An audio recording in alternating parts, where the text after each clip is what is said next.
হ্যাঁ বন্ধুরা, আপনারা দেখছেন A1 নিউজ বাংলা। এই মুহূর্তে ভোট হিংসা নিয়ে যে এখন রাজ্য জুড়ে যেটা অত্যাচার চলছে বা ভাঙচুর চলছে, এই বিষয়ে গুরুত্বপূর্ণ কিছু আলোচনা করব। এর সঙ্গে আমাদের ঔরঙ্গাবাদ সিপিএম এরিয়া কমিটির সদস্য মোহাম্মদ তৌহিদুল ইসলাম মহাশয়ের সঙ্গে। তো চলে যাচ্ছি সরাসরি তার কাছে। তো 2026-এ যে বিজেপির উত্থান, মানে এত পরিমাণে যে সিট পেয়েছে, এই বিষয়ে আপনার মতামতটা কি? একটু বিস্তারিত জানবেন, আর অবাক হওয়ার কি বিষয় আছে? সর্বপ্রথমে আমি আপনাদের যেটা বলবো যে বিগত 26-এ যে নির্বাচন হলো এবং সদ্য গত 4 মে যে ফলাফল হয়েছে, এই ফলাফলে দেখা গেছে বিজেপি 200-র অধিক সিট পেয়ে ক্ষমতায় বসতে চলেছে। এ বিষয়ে আপনি প্রশ্ন করেছেন, এই ফলাফলে আমরা অবাক কিনা, এই উত্থানটাকে কিভাবে দেখছি। রাজনীতিতে অবাক বলে কোনো শব্দ হয় না।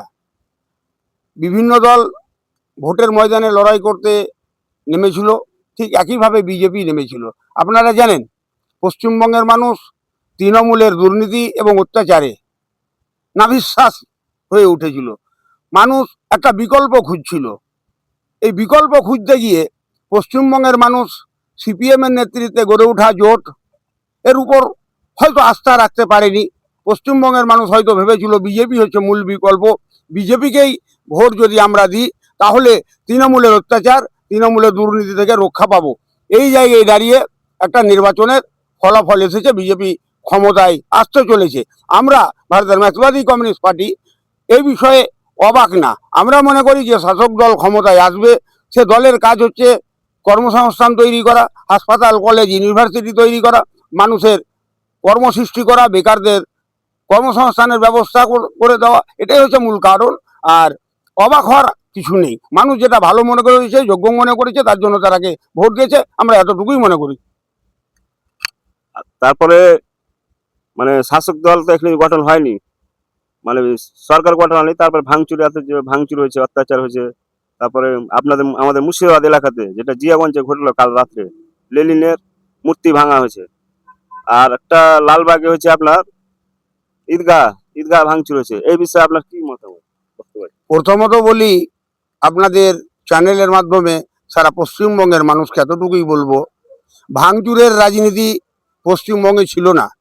এই ভাঙচুরের রাজনীতি পশ্চিমবঙ্গে প্রতিষ্ঠাতা করেছে তৃণমূল কংগ্রেস, যে বিগত সময়ে পশ্চিমবঙ্গের শাসক দলের ছিল।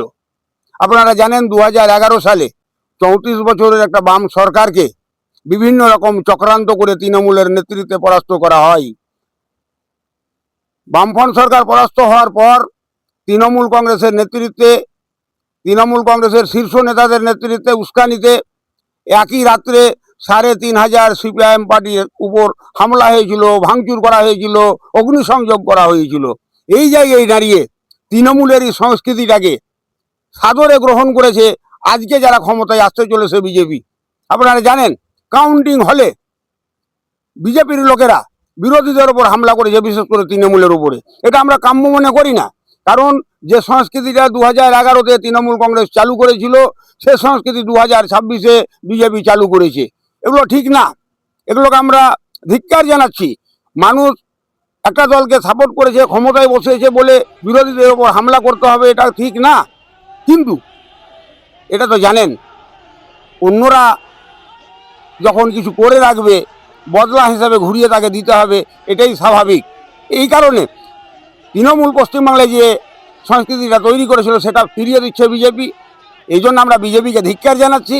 পাশাপাশি আপনি যেটা বললেন, জিয়াগঞ্জে লেনিনের মূর্তি ভাঙচুর, এই লেনিনের মূর্তি ভাঙচুর করার ক্ষেত্রে বলি, আমাদের পশ্চিমবঙ্গের সর্বকালের সর্বশ্রেষ্ঠ জনপ্রিয় জননেতা কমরেড জ্যোতি বসু বলেছিলেন, বিজেপি অসভ্য বর্বরদের দল, এ দলের কাছে ভালো কিছু আশা করা যায় না।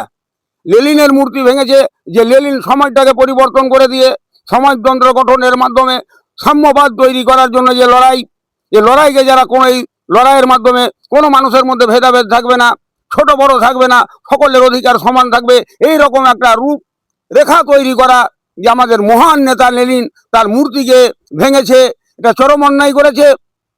তার জন্য আমরা ধিক্কার জানাচ্ছি। জানেন, যাদবপুর ইউনিভার্সিটির কাছে লেনিনের মূর্তিতে গেরুয়া রং ছড়িয়ে দেওয়া হয়েছিল, সঙ্গে সঙ্গে আমাদের পার্টি লিডার সৃজন ভট্টাচার্য সঙ্গে সঙ্গে জল দিয়ে ধুয়ে সেটাকে পরিষ্কার করে মুছেছে। এ থেকে বোঝা যায় বিজেপির কাছে মূল শত্রু হচ্ছে কমিউনিস্ট বামপন্থীরা। বিজেপি মনে করে বামপন্থীরাই মূল তাদের শত্রু। এই কারণে আমাদের বামপন্থীদের অফিসের ওপর হামলা হয়েছে, লেনিনের মূর্তি ভাঙা হয়েছে, কার্ল মার্কস লেনিনের মূর্তির ওপর হামলা করা হয়েছে। তার জন্য আমরা ধিক্কার জানাচ্ছি। পাশাপাশি আরেকটা আপনি প্রশ্ন করেছেন, লালবাগে ঈদগাহ কে ভাঙচুর করা, এটা হ্যাঁ দেখেছি। দুঃখর হলো সত্য, উগ্র কট্টরবাদী আরএসএস এর লোকেরা বা বিজেপির সমর্থকরা ঈদগাহ ভাঙচুর করছে, টিনগুলো ছুঁড়ে ছুঁড়ে ফেলছে, পুলিশ নীরব দর্শকের ভূমিকা অভিনয় করছে। এটা ঠিক না। ক্ষমতা পেয়েছি বলে অন্য সম্প্রদায়ের মানুষকে, অন্য কোনো রাজনৈতিক দলের লোককে আঘাত দেবে, এটা রাজনীতিতে ঠিক না। এটা ভাবতে হবে। আগে আমরা একটা বিবৃতি দিয়েছিলাম, আমার আনন্দ যেন অন্যের দুঃখের কারণ না হয়। এই অনৈতিক কাজগুলো করছে, এই জন্য আমরা বিজেপিকে তীব্র ভাষায় ধিক্কার জানাচ্ছি। অতি সত্বর আপনারা ক্ষমতায় বসবেন, পশ্চিমবঙ্গের সুখ শান্তি উন্নতি এগুলো করবেন, এটাই আমরা কামনা করি। ভাঙচুর এবং অন্য কোনো কমিউনিটির মানুষদের উপর অত্যাচার এটা বরদাস্ত করা যাবে না। এসব অবিলম্বে বন্ধ করতে হবে বলে আমি সিপিআইএম পার্টির পক্ষ থেকে তীব্র ভাষায় আবেদন জানাচ্ছি এবং এই অনৈতিক কাজের জন্য ধিক্কার জানাচ্ছি।